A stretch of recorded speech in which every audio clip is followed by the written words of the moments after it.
Welcome to Porch Play Chats, sponsored by the American Association for the Child's Right to Play, or a shortened title is IPA USA. IPA USA is the USA affiliate of the International Play Association, and as part of our efforts to promote play, we've introduced Porch Play Chats, which are just conversations with people who are just as passionate about play as we are. I'm Deb Lawrence, and I'm president of IPA USA. With me on the porch today is Sarah Moore. Hi, Sarah. Hello, Deb. It's so nice to see you again. It is so great to have you. Will you tell us a little bit about yourself before I introduce your topic? I would be happy to. So, as you said, I am Sarah Moore. If people Google me, include middle initial R, because as it turns out, my parents were not particularly creative when they named me, and you'll find 10 million of my closest friends if you Google Sarah Moore. I am the founder of Dandelion Seeds Positive Parenting, the Mhm. author of Peaceful Discipline, and the board president for the American Society for the Positive Care of Children. And I also have a bad cold or cough or something right now. So if I don't sound normal, that's why. But that's the human side of me that I thought I would introduce here so people aren't like, why does she sound so weird? It is what it is. But so nice to be back with you. It's so nice to be back. And, I was telling Sarah about her topic today that I don't think I've ever thought about this. And, I've been doing this for a long, long time. But her topic is why playing with our kids can be triggering and what to do about it. I just think that is a fascinating topic. So tell me more about that. Yeah, well, thank you so much for agreeing to have it because it is kind of an unconventional one, Mhm. especially for those of us who promote play and sort of live the importance of it in our daily lives. We forget that for a lot of parents, and maybe for ourselves too, play can actually be triggering. We may have less patience for it, for our child, for just being involved in play in any capacity. And it may even not involve our child. It might just be, I struggle to feel playful myself or to feel lighthearted or joyful or whatever. So for today's purposes, I will focus specifically on the parent-child relationship, knowing that it is a bigger topic. That being said, as always, I use the word parent as a metaphor for whatever somebody's role is with the child, just shorthand for it. So Mhm. let's unpack a little bit about why it can be so hard. Well, let's go back a little bit in our family history, maybe a generation or two ago, maybe three generations ago, depending how long we have been living in quote unquote modern society.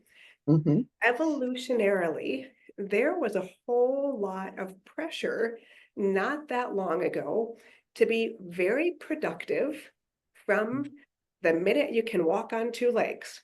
Pretty Mhm. much everybody always accepted the fact that if you can't walk, if you're a baby being held or swaddled or whatever, that child is not expected to work. But the minute you can start to provide for the family in any way, to start showing up and doing your chores, upholding responsibilities, whatever it is, you have to be able to help keep the family intact by doing your part. And as part of that, people started to really perceive play as being a privilege rather Mm. than a right. Mm. Play is something you get to do when you're done with all of the important stuff. Now, a couple of generations ago, I'm not going to knock it. If you had to harvest the food so that you could eat that night, you Mhm. had to do it. Play had to come second because there were some very basic needs that had to be met first. Not to say that play wasn't just as important back then, but Mhm. keep in mind back then, we didn't have screens. We didn't have sit in a chair in a school for 8 hours a day in the same way that we do now in today's society. So children were naturally incorporating play in parts of their day, even if they had to be more quote unquote responsible back then. But again, simply understanding the mindset of people were raised rather to believe a couple of generations ago that you had to be productive before you could play. Play was an earned privilege, like I said a moment ago. So that's where it comes from, right? Hmm. Wow. I really had not, I understood that when that's why families had big families. I mean, not only did they not have birth control, but they needed people Right. to help harvest or plow or do whatever it was that they needed to do. But I find it fascinating that, today in many schools, whether it's public or private, they're saying to children, well, you have to stay in from recess because you didn't finish your work. Right. Guys, Right. I mean, Exactly. my goodness. Yes, and it's a direct correlation. And frankly, particularly for Western cultures that are more achievement oriented, we too would have this belief growing up, and I'll speak from my generation.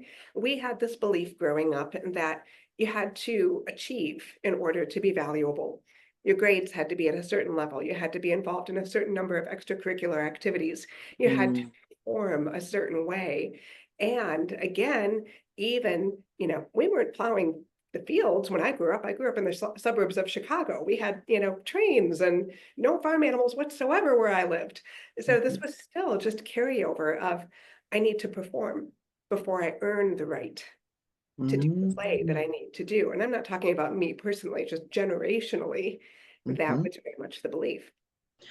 And So that's so interesting because when I grew up in South Texas. So, and I'm old, much older than you are. And so in my sort of generation, for girls, it was a bias, right? So I had an older sister, two older brothers that were in the middle, and then me. I was the baby. Um, but my entire um, focus was to get married and have children. there you go. That was your own way of being productive, right? Reproductive, as the case may be. Isn't But that awful? I mean, you just think about that. I mean, grades didn't matter. What mhm, you did extracurricularly did not matter. sure. Um, you needed to get married and have children. So I Yeah, was still back on, and we did not live on a farm. I mean, we had 5 acres and we had animals, but yeah, yeah, I didn't have to do any chores. sure, sure. Because you My, were, a future wife in training. So, yeah. Oh yeah. my goodness. I Mm, mean, really, it's fascinating to think about historically where some of these hard, fast beliefs still are embedded. And so absolutely. as a parent, thinking about playing with your child, do you feel guilty because you're not being productive? You just hit the nail on the head. It's a couple of things. First of all, we as parents feel a certain level of guilt or sometimes even shame. Sometimes our identity is wrapped up in the need to be productive, whatever that might look like. I don't know about you, Deb, but I've got a to-do list today, which, by Mhm. the way, somebody just reframed for me as a ta-da list. And When that's we what I say. I go, exactly. Yeah, I get to do jazz hands and go ta-da anytime I finish something. So this is part of the way that I am incorporating play uh-huh. as, 50-year-old woman here. But that being said, we really had the mindset of we've got all these things to do. And when Mhm. I'm done with my to-do list, which by the way, I don't know if in the history of my life I have ever actually accomplished everything on my to-do list, because the Yeah. minute I cross off that last item, I have 50 more things waiting to line up behind it. So Mhm. it's very hard for me, an active member, a productive member of society, and particularly as a business owner, to slow down and say, now is the time where I am going to note how I'm going to reframe this. Normally, I might be inclined to say, do nothing when I could be productive. Well, Mm, do nothing. Is that actually what I'm doing when I'm playing with my child? No, I'm going to argue that that's incredibly beneficial to both of us. We need, from a nervous system perspective, to go into what's called our parasympathetic state, which is rest and digest. Play mhm, is part of that. It is a biological, physiological need that we have. But yet, we as modern parents view it as doing nothing or wasting time or just sitting around, especially mhm, when it's something like pretend play. Well, mhm, pretend play, I can't even see what I'm doing. This feels particularly unproductive, even though my child is thriving on it. I feel like I'm totally wasting my day here. So we have an opportunity to completely reframe it as a biological need, Mhm. and also to get curious about where is my narrative coming from that I feel like I have to be going, going, going all the time. Why do I struggle so much with being still? Why do I struggle so much with being present? Is there actually some sort of discomfort that I'm Mhm. feeling, particularly if the parent is anything like me, where even when I do sit still for 2 seconds, first thing I do is whip out this baby. I And know it's exactly what I was going to say. I just think about families at the park, and they're all sitting on the park benches while their kids are having a great time yeah, with other children, but they feel like they have to be busy. And so that device that is like attached to our bodies um, is the first thing they pick up so that they can catch up while their child is at the park. exactly. And I would be the first one to be calling the kettle black, right? I do this too. So no shame, no judgment as far as I'm Mhm. concerned. But Right, right. it does give me an opportunity to ask that very question that I mentioned a second ago. Why am I so uncomfortable being still? Mhm. And part of my job as a parent who really wants to focus on play, on presence, on connection, is to work within what's called the window of tolerance, which basically, if I'm comfortable in this little bubble right here, how can I expand my bubble just this much? How can I maybe be present in whatever form that might take, imaginary play, a board game, just arts and crafts, whatever it might be. How can I spend time feeling like I really should be doing something else, but I can Mhm. sit here for 2 more minutes? And in Mhm. very practical terms, maybe I don't announce it to my child necessarily, but maybe I literally put on a watch and I check and say, can I do this for 2 more minutes? And then I sit there at the end of the 2 minutes and say, how did that feel? Do I Mhm. have another 2 minutes where I can do this? And I gently, with huge self compassion, work to increase my window of tolerance to keep Mhm. doing whatever it is that we know is actually very restorative and healing, not only for the parent child relationship, but also for our inner child that feels like we just have to go all the time. Mhm. I think this is so good. I think about classroom teachers who feel like they have to be doing something in order to be productive, right? Oh, so this is opening a whole new window for me. So, a teacher who isn't comfortable just observing, but wants to intrude because they feel like they need to do something. And I mean, I will say when as a grandparent of almost 7 babies, children, um, when we go to the park, I struggle to be present for more than 20 minutes. Yeah. And so I need to stretch my tolerance as well.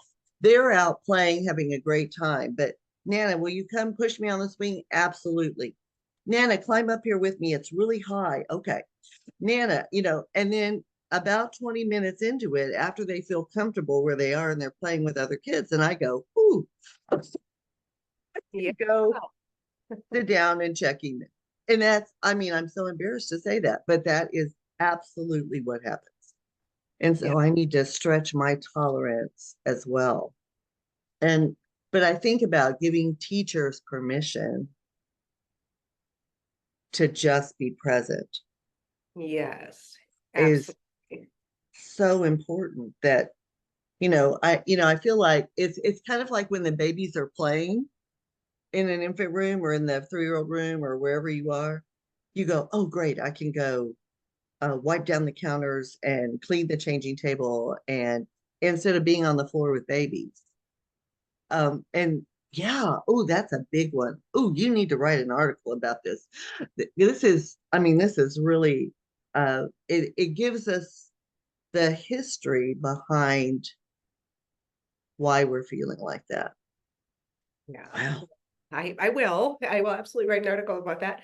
And two comments about what you said. First of all, the 20 minutes at the park thing, that's totally okay. One of the biggest things that I share in, my coaching program and so much of the work that I do is huge grace and self-compassion for us as parents too, because oftentimes the message in society is we're not doing enough. We're not present enough. And if Mhm, we get it wrong, it can actually feel like something else on our to-do list.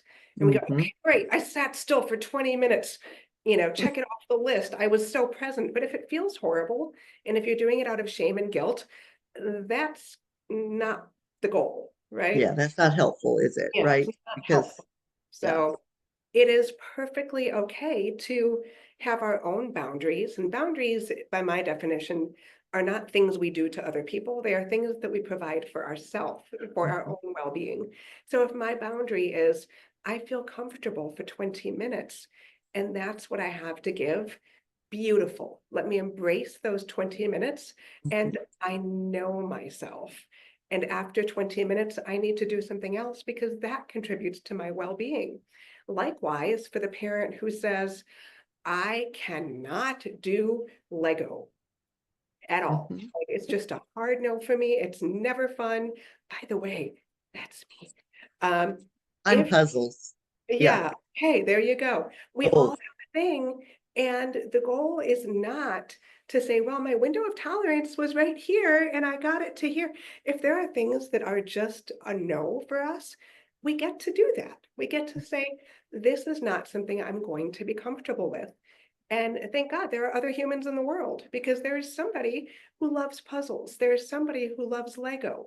Let Mhm, that person play with your child or let your child do that thing on their own. And that's fantastic. We do not have to be, nor should we be, the be all end all for all things entertainment for our child. So I want to give people permission to mhm, know yourself. Was it Ralph Waldo Emerson who said, to thine own self be true?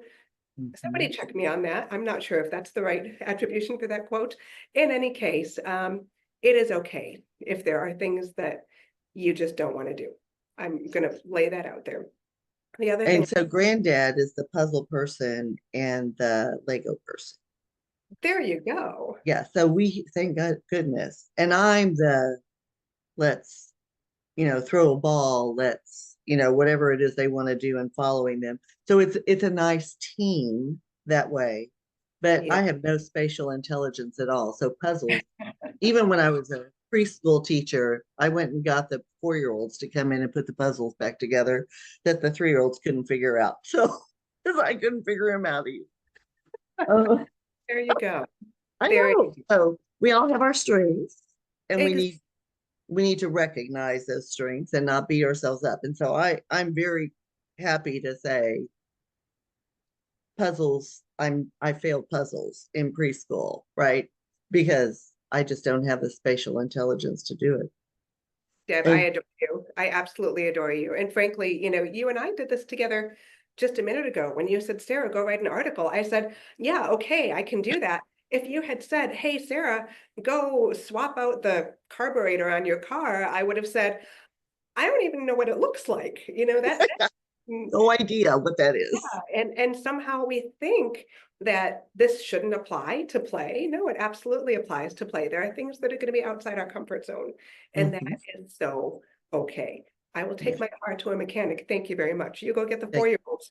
Thank you very much. That is perfectly okay. And the Mhm. other comment that I wanted to make on the teacher comment that you made. Yes, teachers, please let Mhm. the children figure stuff out. Let the children Mhm. exhale for a bit because coming back to that whole rest and digest thing, we need moments of ebb and flow in our Mhm. day. We can't be constantly guided, supervised, guiding, supervising. We need moments to simply let time unfold and see Mhm. what happens. And even as I say that to you, Deb, I don't know about you, but I'm actually feeling myself feel more grounded. And I'm Mhm. not even unwinding right now, but even talking about exhaling, I'm calming down. So I just wanted to reflect on that and thank you for raising the awareness for the teaching piece as well. yeah, I just think that's, I just feel that that is sometimes a barrier for them.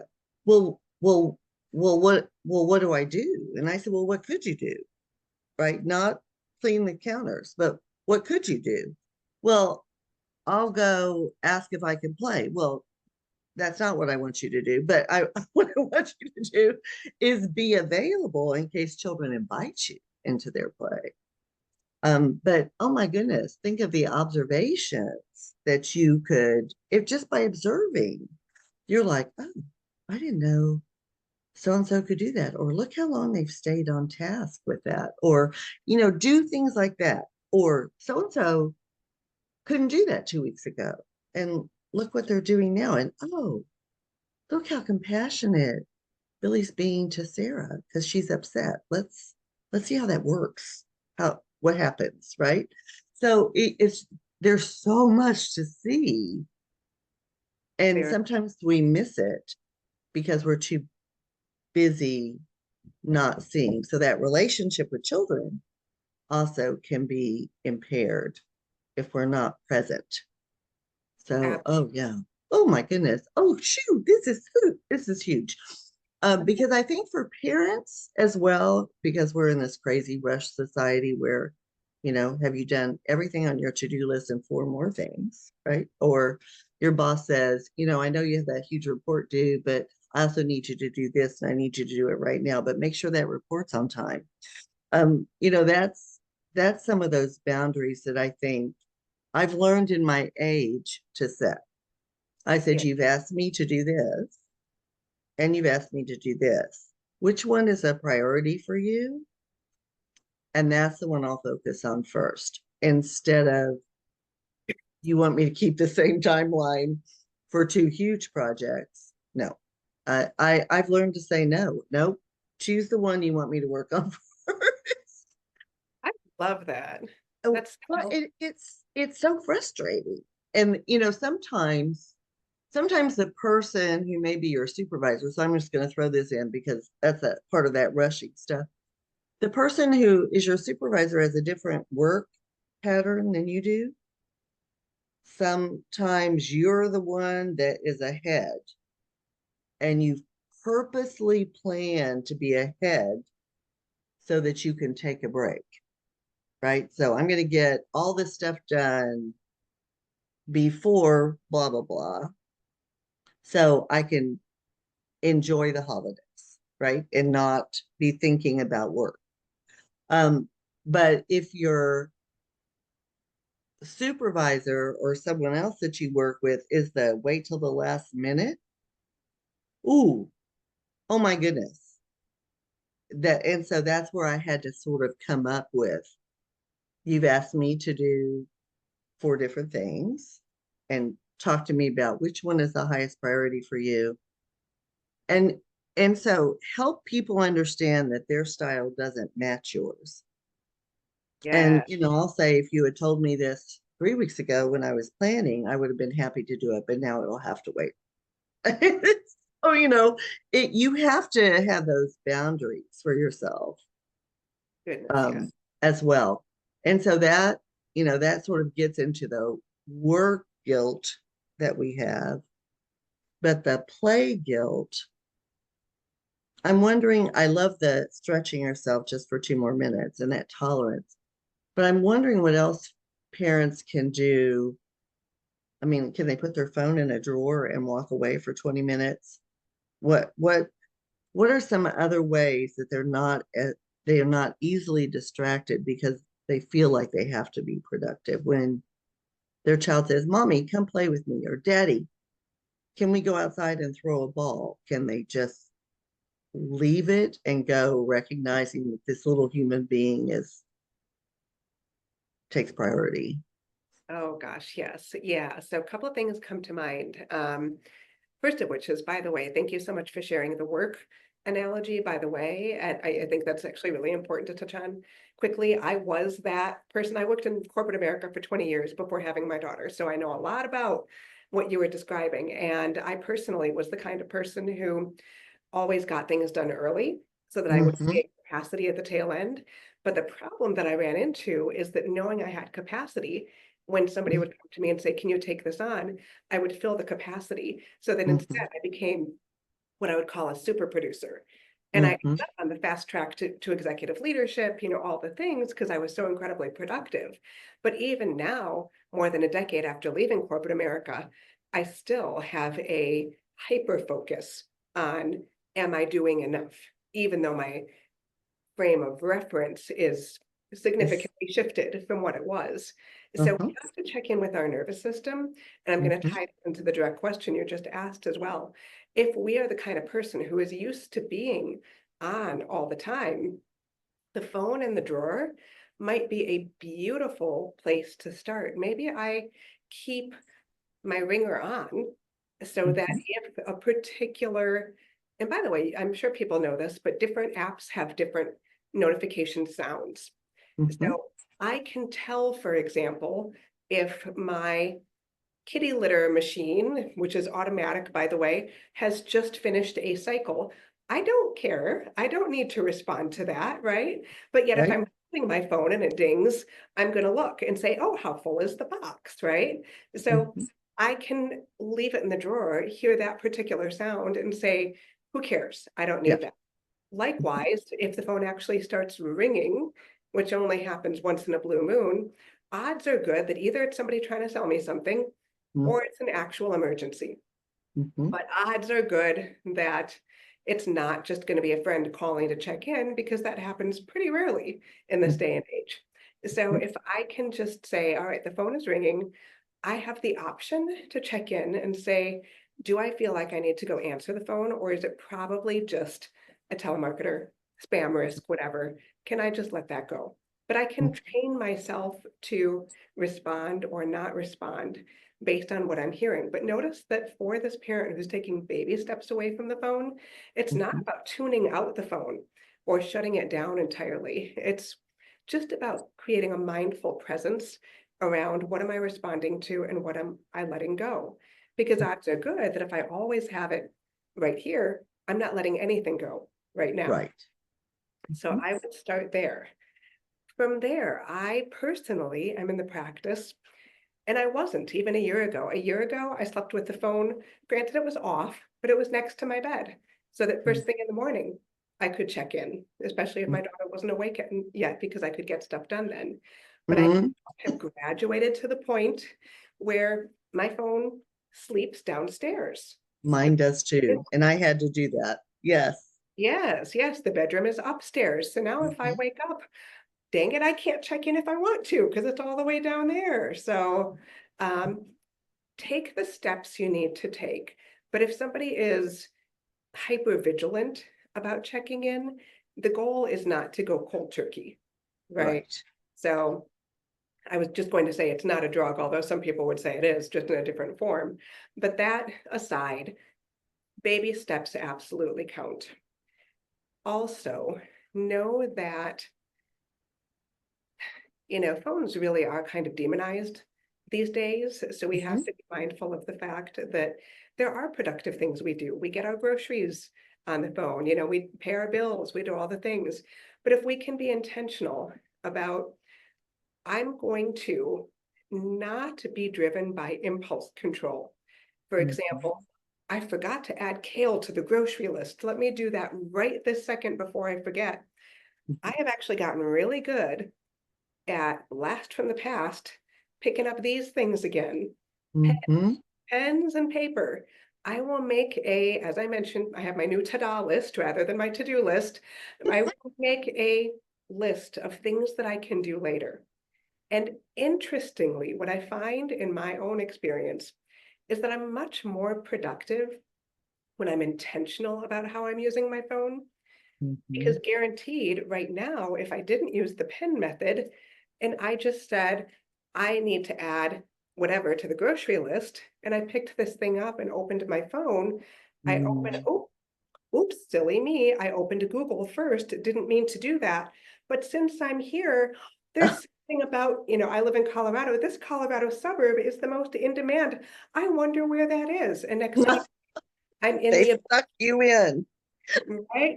I am in the abyss. So when I have my pen and paper to-do list, I am much more likely to stay focused rather than distracted and be intentional. Even if I give myself a deadline, maybe I say today at 11 o'clock, I'm going to go online and do what I need to do. And I'm going to be Mhm. proactive about telling my child from 11 o'clock until 11:10, presuming the child is old enough to tell time. If they're not, this doesn't work. But if they're Right. old enough to tell time from 11 o'clock until 11:10, I need to order groceries. And when I'm done, I'm going to put my phone away and come back to you.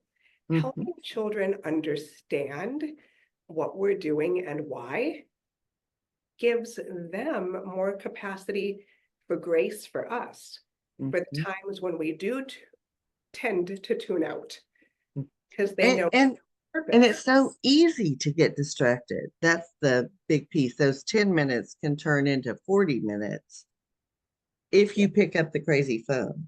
And you know, I want to say phones are, I mean, I I feel like, and I know it's not a correct assumption, I feel like the phones have made my life easier. But what I recognize is that my phones take up more time than they used to. Yeah. Um, but I can use my memos to remind myself of something, but then you get sucked in, right? With, oh, I better check email while I'm here, or I better see if I've gotten a message about from someone about something that we were planning. And so I do love the my grocery secret is that, and my husband loves it. Anytime we run out of anything, we have a magnetic board with wipe off by the fridge. We just go put it down on, yeah, and and that and that's it. I mean, I get up, walk to the fridge if I need to, but I do not pick up my phone for that anymore because you get sucked in, sucked I, in. I love that. Yeah. And frankly, tying all of this back to the main theme of our discussion, why play can feel so triggering. If we are constantly trying to do 55 things in our brain at any given time, we're Mhm. scrolling the phone, we're cleaning the house, we're working, we're doing this, that, and the other thing. Of course, a quote unquote interruption by our child to say, will you play with me, is going to feel like, but I'm already at capacity. So the Mhm. more intentional I can be about compartmentalizing and organizing my day in a way, doesn't have to be hugely structured. I am not a hugely structured person by any stretch. But if I can say, you know what, I'm going to put my phone in the drawer from now until whatever time, might be 20 minutes, might be 2 hours, whatever is within my window of tolerance, but maybe towards the edge, that helps me have more capacity for when the child does come to me, because then at least I have predictability Yes. the way that I'm organizing my day. And predictability equates to control of my own time and my own body helps create safety in my body. And the more safety I have in my body, the more capacity I have for play. Well, and one of the things that I think is we also have to recognize as adults is we need those breaks. We really, I mean, there was a day last week when I said, oh my God, I have been working for 10 hours and I'm still 3 days behind. And I said, I, I had to recognize I had no more capacity, that I had to stop. And, and I think we feel like we can't stop. And so that comes with age, people. So just don't wait as long as I did, right? So just think what is your capacity? And when you start forgetting things, or when you're tired, or when you have to look at something 4 times, put it away. And I would do that when I was in corporate America, right? So running a regional key with 5 different counties and managing 45 staff. And so what I would, one day, days when I felt like I wasn't being productive, I would say I'm leaving and I'll Yeah. be back early tomorrow. And I would leave because I was just spinning wheels and not being efficient with the time. And then the next day I was so productive because I got some rest and had a break from the craziness. And so, I love how we need to give ourselves grace and that we need to recognize where all this I have to be busy is coming from. Sarah, this Yeah. has been wonderful. So, any last thoughts before we close out? And then don't go anywhere because I need to talk to you about something. Sure, sure. Yeah, just to wrap up, I love what you just highlighted in a few words there. We don't have the same capacity every single day. Mhm. Oftentimes, we are really hard on ourselves and saying things like, yesterday I had so much patience for being around my child and playing and doing all this. Why am I so grouchy today? And then in comes the guilt and the shame again. Today is not yesterday. How did you sleep Mhm. last night? How have you Mhm. nourished or not nourished or hydrated or not hydrated your body? What sort of stress are you carrying today that you weren't carrying yesterday? Check in and be intentional, my friends, about today, do I have the capacity to sit on the couch and watch a movie with my child? Or do I have the capacity and go and spend 21 minutes at the park? What do I feel like I can do that will bring us closer, bring us both joy and connection? Because it's Mhm. not play if it's not fun for you too. Yeah. That's it. Oh my goodness, that was amazing. Okay, stay right there. So to learn more about IPA USA, please visit our website at ipausa.org. Up in that top right-hand corner is our link to our Spotify, which is where Porch Play Chats are uploaded. Not all 300 of them, but they're getting there. Um, you can subscribe to the YouTube channel where every Monday morning a new Porch Play Chat uh, it goes live. You can be a friend on Facebook, and then every Monday morning in your feed, which we're telling you not to pick up your phone, you can listen to a Porch Play Chat on your drive to work. And on Instagram, you can follow us. I think that's what you do on Instagram. So all those things are up there and ready for you so that you have access to everything that we do with the Porch Play Chats and the International Day of Play and the white paper and everything that is available to help you provide some content to families in advocating for play. So um, I hope that I hope that helps you and doesn't create additional stress. And until next time, keep on playing.